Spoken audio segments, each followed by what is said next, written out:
What's up, everybody? Kind of want to walk y'all through this treehouse job that I did, the tools that I used, how I estimated this job, and what I thought about it overall.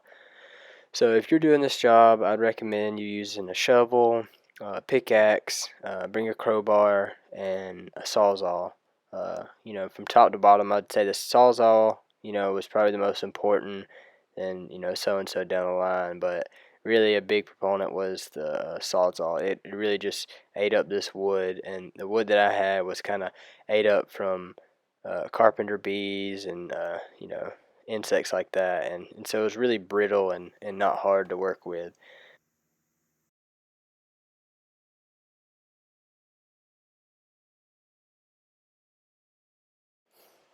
I didn't have to walk and take each plank or just like a couple planks at a time. I could just really put it in that slide and then worry about bigger stuff after that.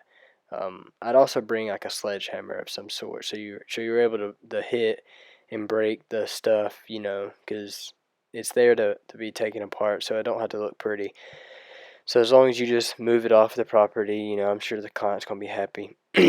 So I was trying to start from the top of the treehouse and then work my way down, and that was helped a lot.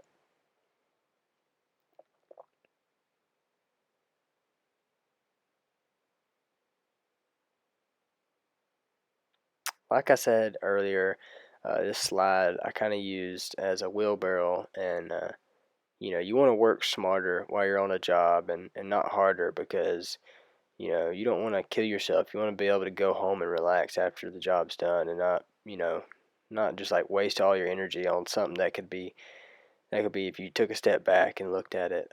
That's always the best thing to do is take a step back, look at what you're doing, think about a process to do it, and then execute. That's just a simple little things to do, to save you time, ultimately save you money. So here I'm taking these posts, and I was lucky that these posts weren't concreted in the ground, and that really, honestly, when I knew they weren't concrete in the ground, it was weight off my shoulders. I was like, okay, because that's just a pain to deal with. You just have to work around it, and they're heavy at the bottom if they're concreted. But these are just wooden posts covered with some rubber, green rubber to make it look good. So that was the monkey bars that I just threw into the back of the truck.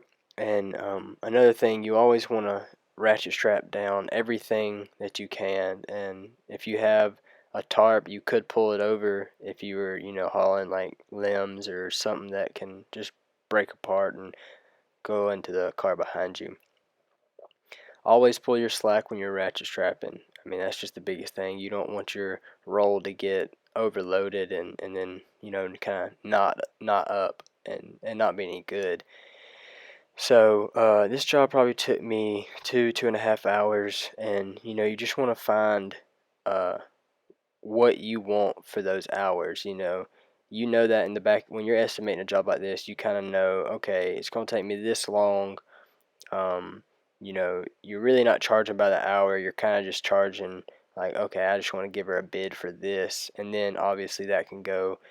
If it takes you 2 hours and you bid it $200, obviously that's 100 an hour. But that you don't tell the customer that. You just in the back of your head, okay, this will take me this long. So right here, I'm just kind of cleaning up where the playset was and just trying to make it flat. She had a couple dogs that would dig holes, and I don't want no one to step in a hole and something happened to them. So I just try to clean it up as good as I could and make it as flat as possible. Right here, I'm just watering this dry dirt because if you try to stomp on dry dirt, I mean, it's just as good as sand. It doesn't compact when it's dry as good as it when it's a little wet. When you wet it, it kind of bonds to the dirt beside it. So you wet it and then you'll stomp on it, and that just makes it a little harder and compacts it a little bit better. You can see a stack of bricks right there. Her playset had bricks and slabs in the bottom of it. I don't know if it was to level it or keep it most weight there, but that's what she had, so I had to deal with that. It wasn't too hard, just another thing to think about that you don't know when you're giving them a bid. Honestly, for me, the best part was unloading it right here and just being able to throw everything away and just on to the next job. So I plan on doing more videos like this, and if you enjoyed it, please let me know down in the comments below, and I will see you guys in the next video.